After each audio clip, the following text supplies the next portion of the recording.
What's going on, people? Fight day. Yeah, that's here. Hey, look, man, today is the day of the mega fight, Deontay Wilder versus Tyson Fury 3, the trilogy, man. And I'm excited for this one. I'm going to give a prediction, and I'm also going to discuss the weigh-in as well, man. So, when I watched the weigh-in, right, we saw that both fighters came in at their heaviest they've been. Tyson Fury was at 277, Deontay Wilder at 238, right? And I'm not shocked that Deontay Wilder was nearing 240 because I saw some pictures recently on his Instagram. He looked to be much more heavy than what I've seen him before. He was like, he bulked up. So I knew he was around nearing 240, right? Tyson Fury 277. Tyson Fury, though, he's used to carrying that all that weight. You know what I mean? He's 6'9", but he's used to fighting around that same type of size. This is the heaviest Deontay Wilder has really been. Like, this is a really, really big jump considering the fact that in the first fight, Deontay Wilder was about 206. Second fight, he was what, 231? I mean, but like he's been getting heavier and heavier every fight. And I'm wondering how that will bode for Deontay Wilder, considering the fact that I felt that he was at his quickest and at his most nimble to where he can get those heavy shots off really, really quickly when he was a smaller heavyweight, 206, 207, around that range, 212. I felt like that was when he was most lethal. So I'm wondering how he will adjust to carrying that new weight. Because honestly, sometimes carrying a lot of weight can make a fighter a little slower. And it can just slow them down a lot, you know. But I will say this.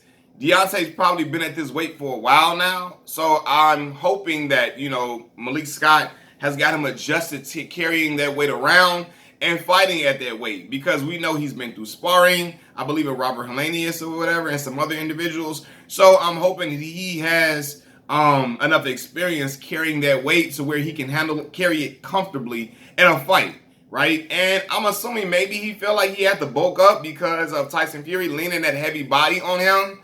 You know what I mean?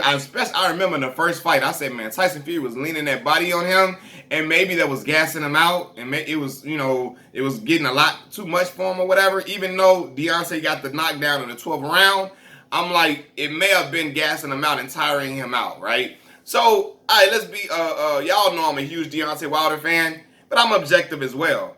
I know the Gypsy King can fight, without question. He can wake up out of his sleep and box. He's a pure boxer. That is who he is. That's who he's bred to be. The combination of Sugar Hill with Tyson Fury is a lethal combination. I'm not gonna lie. Sugar Hill completely changed the way Tyson Fury fights, and that Kronk style, that style from the Kronk gym, I think that is really something that he would need in order to beat the top tier heavyweights. That style, that come forward style. You know what I mean? Come bring the action forward. And like, listen, I'm ready to rumble. And I was like, damn. In that second fight, when that happened, I said, wow, I've never seen Tyson Fury fight like this. Going at somebody, like bringing the fight to them, that was something new. And that was something Deontay Wilder himself was not prepared for. Because he's used to Tyson Fury, you know, not fighting like that, right? And he had Deontay Wilder fighting off the back foot, something that Deontay struggles to do. Even though I'm a fan, I can be objective. Deontay struggles to fight off that back foot. He struggles to fight going backwards. So that's something that I'm hoping Malik Scott was training Wilder to do throughout this fight. Because Malik has a great, brilliant, I was about to say basketball. Malik has a brilliant boxing mind. He knows what he's seeing in the ring and what he's seeing on tape. And I'm sure you saw that he was making Deontay back up, bringing the fight to him. And Deontay was not comfortable fighting like that. So you have to get him to where he's comfortable fighting like that, because Tyson Fury is going to do it again. He's going to do it again. Like, you know the old adage, if it ain't broke, don't fix it. Until he sees that Deontay Wilder can do it, can fight on the back foot or fight going backwards, he's going to keep coming at him. So Deontay's going to have to show that he can somewhat fight on the back foot, right? Now, we saw that in the training videos, Malik Scott has Deontay Wilder practicing punch placement, throwing a variety of punches, including a sustained attack to the body, right? That's something that Deontay Wilder is going to need, a sustained attack to the body. Everybody in boxing knows that, you know, the body shots soften an opponent up, and then it leaves them open for a headshot, right? But also, on the offensive, when a person is throwing body shots, it leaves them open to getting countered as well. So I'm hoping that Deontay Wilder has been practicing with that, because I've seen him practicing some head movement, and that's something that he's going to need. Now, here's the question. Everybody says, can Malik Scott turn Deontay Wilder into a boxing savant over one training camp? The answer to that is no.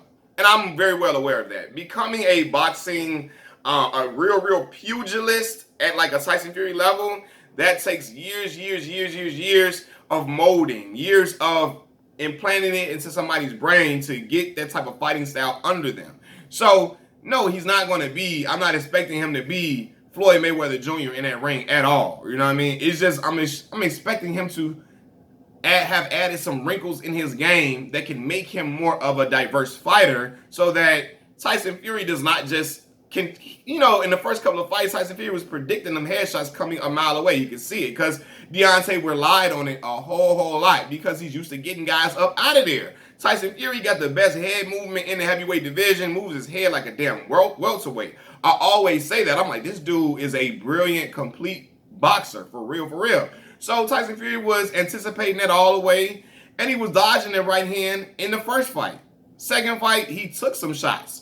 Now, I don't believe they were super flush, even though I heard the thump. But Tyson was rolling with the punches in order to take the mustard off of him. You know what I mean? To take the umph off the punches a little bit, right? And then he started taking a fight to Deontay Wilder. So Deontay is going to have to throw a variety of punches, but also practice, hopefully he can move his head some too, because you don't want to get clipped going to the body. But he's going to have to have a sustained attack to the body in order to catch Tyson Fury off guard with the right hand, right?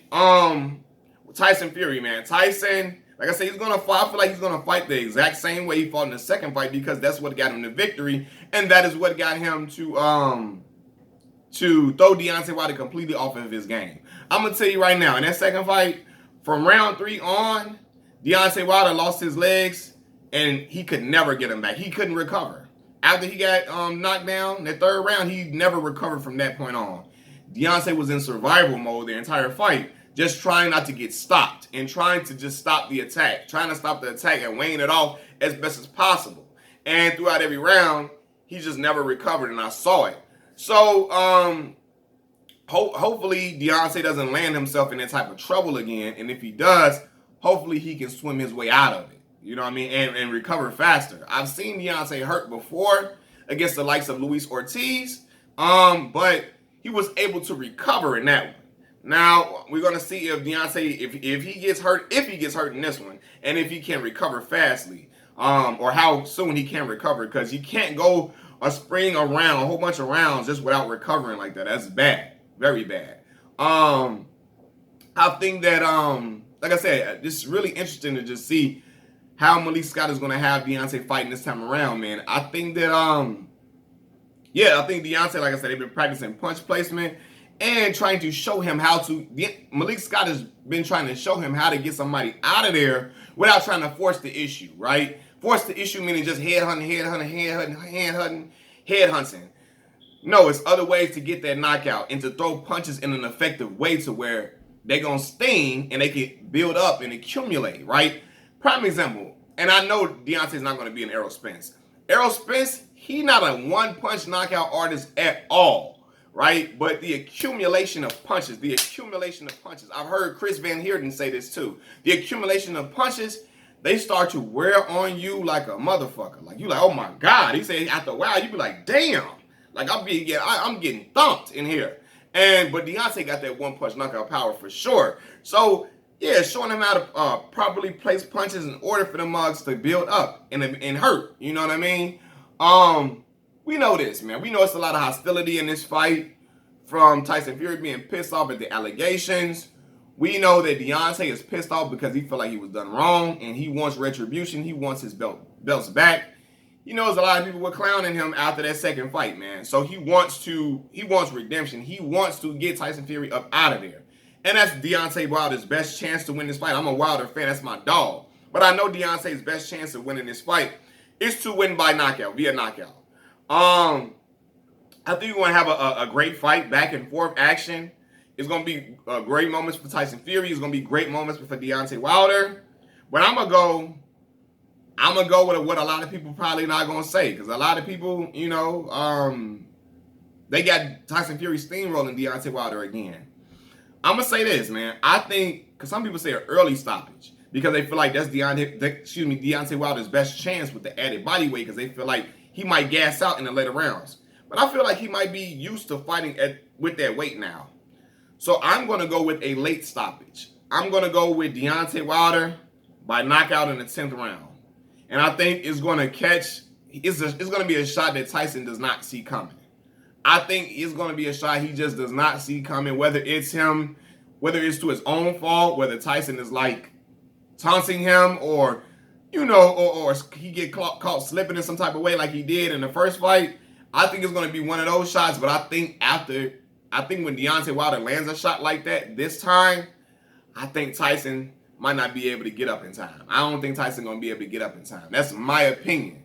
So I'm going to go with Deontay Wilder by 10th round stoppage, by 10th round knockout. Will I be surprised if Tyson Fury wins this fight? No, because I really feel like Tyson is the only heavyweight in this heavyweight division that will give Deontay Wilder these type of problems. I believe Deontay knocks out Dillian White. I actually believe it'll be a tough fight for Deontay because Anthony Joshua can thump without question. But I think Deontay, if he hit Anthony Joshua with the shot that he hit Tyson Fury with in that first fight, I think the fight would have been over. But the question is Deontay Wilder's mojo the same after having a loss devastating like that? Is his mojo the same? And I think that he's built his confidence back up to where it needs to be. All fighters, when they get into that ring, need to have the confidence in themselves that I can knock this dude out in front of me. I can get him up out of here. I ain't scared. If I get hit, I get hit. But fuck it. Let's go to war. That was Deontay Wilder's it was always his motto.